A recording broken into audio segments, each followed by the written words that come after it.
Let's see what exercises are inside. Now, I'm not going to show y'all everything, but this is how you're going to start off your morning. This is how you begin to alchemize and heal your wound. You address how you feel as soon as you wake up. Now, this is going to start off being about your mother, but all of this is about you because you are your mother. Even as a man, you have to realize that the feminine chromosome comes from your mother, not your father. That's how you create daughters. Let's continue. And here we have it. The different type of trauma responses. Here are some symptoms and how they began to show up. And I'm going to read y'all one of mine. Now, my first time experiencing blacking out and tasting blood while fighting, it alarmed me. My cousins on my daddy's side lived 3 doors down from my cousins on my mother's side. My maternal cousins did not get along with my paternal cousins, and I was closer to my maternal cousins. Being placed in between family dynamics became the undertone of my life. Till this day, y'all. One of the parental sisters started fighting one of my disabled maternal cousins. Now, I was going to break it up until my disabled cousin started winning. She can fight. She can, really, really fight. Now, the older paternal cousin ended up jumping in a fight. So I had no choice but to put the paws on both of them. And years later, the oldest ended up having a conflict with another cousin on my mother's side. And this is where fight trauma response comes in. Y'all stay tuned. So this cousin on my mother's side, little brother, was my blood cousin. His father was my mother's cousins. Their mothers were sisters. See, I was ignorant to their issues, and there was a group of 4 girls at school who were known for jumping people with weapons. I fought alone, no weapons, preferably all hands. Walking down the hall at school, one of the girls said, and if her cousin wanted, she can get it too. Myself and another girl were in the hallway. We would find out after high school that we were blood cousins on my father's side. I be telling y'all that Chicago is small. Making her cousins with the sisters too. You know, the 2 sisters who fought my disabled cousin, all of us was cousins. And I didn't know this. So neither one of us knew what the girl was talking about. Finding out after school that my cousin, you know, the oldest of the 2 sisters, she was busted in the head with a crowbar to the white meat. That sent a taste of blood rushing through me. Realizing that the girl who had walked down the hallway had openly threatened me with battery sent my mind into strategy mode. My cousin who was hurt was in an argument with my cousin from my mother's side, the one who had the little brother that's blood related to me. She told her to step off the bus, you know, my other cousin, the one who got busted in the head. And so instead of fighting her for herself,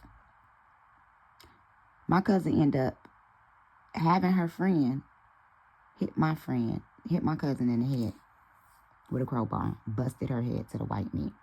So this was the second time that my family's issues were brought into my schooling dynamic. The first is going to be addressed in the book, Wild Story.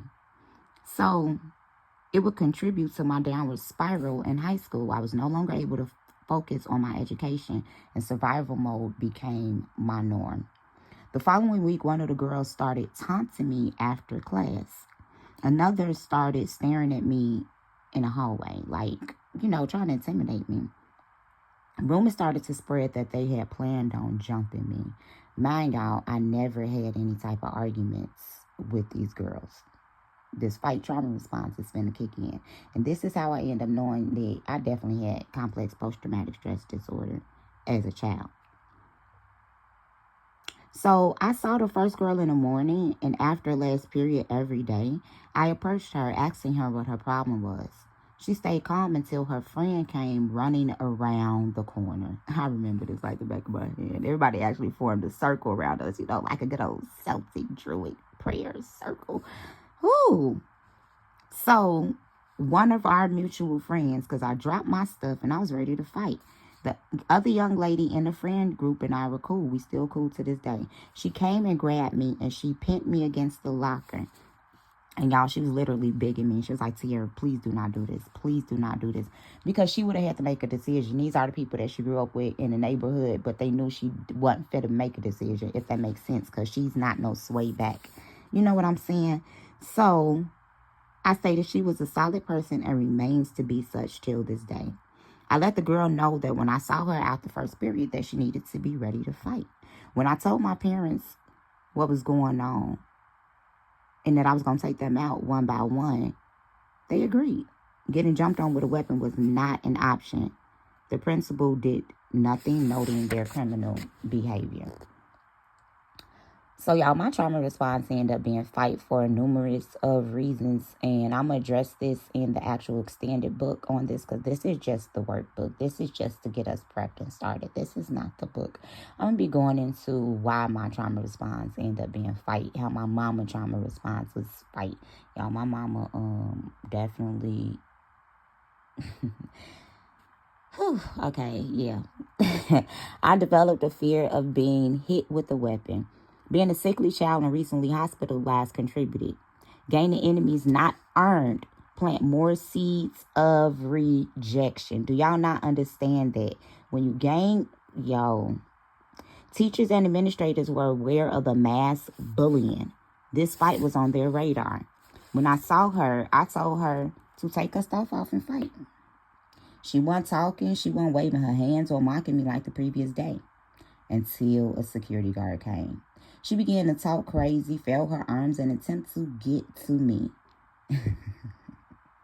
So I stood slightly to the right of the security guard with my head still, so basically, okay, so this is how I stood, y'all. The security guard was in between us, in front of us.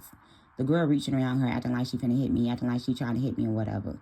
So I have my body and my head around the security guard, but like their right foot and right arm are not behind the security guard. Because I'm calculating and I'm counting for every time she move her head. Because I'm not finna hit the security guard. Miss Jackson, I love you. I really do. Every time I see Miss Jackson, yeah. So as soon as she cocked her head to my right, her left, she got knocked with a clean right hook. And it caused her nose to bleed. Blood was everywhere. The security guard moved, and I clocked in. The pearl in my 24-karat ring came out, and I was told that her nose was broken. My aunt, may you rest in peace, Aunt Bulla, she had actually got me a dolphin-shaped ring, and it had a pearl in it because everybody wanted me to go to Whitney Young, but I ended up going to Lansing. But she got me the dolphin. And I'm not going to say the girl's nose is broken. I'm just going to say that that's what I was told. I'm not sure if this is true. A male associate stood between us and grabbed my hands. He was always coming to the rescue of people. This is literally the second fight that Dennis stepped in or tried to prevent or something. And this one just did not go his way. Because what had happened was he stood in between us and he grabbed my arms and pinned my arms behind my back. And this is when I began to black out. Because she began to reach around him to hit me. I blacked out. So I remember headbutting him. I kneed him in his groin. And I began to press his arm against the locker with my right arm while I was doing it. So he was getting hurt. He let me go. He moved.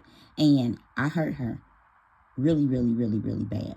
So I was suspended for 10 days, and she was only suspended for 3 days. Word got back to me that she was in the hospital. I do not know if this is true. I'm not finna lie. She and I made up after high school. She came to make up with me at my house with a bottle of liquor. Yeah, so due to this, y'all, I ended up developing a arrest record that still pops up till this day and some other stuff. So this is where you're going to be able to work out fight as your mother's trauma response as a child, how it showed up in her motherhood to you, and how it showed up as a spouse, okay? And for you, how it showed up in your childhood, how it shows up as you being a parent, and how it shows up as you being a spouse. And if you are not married, use this for your relationships. If you are not a parent, you have kids around you. So yeah, this is Jacoya.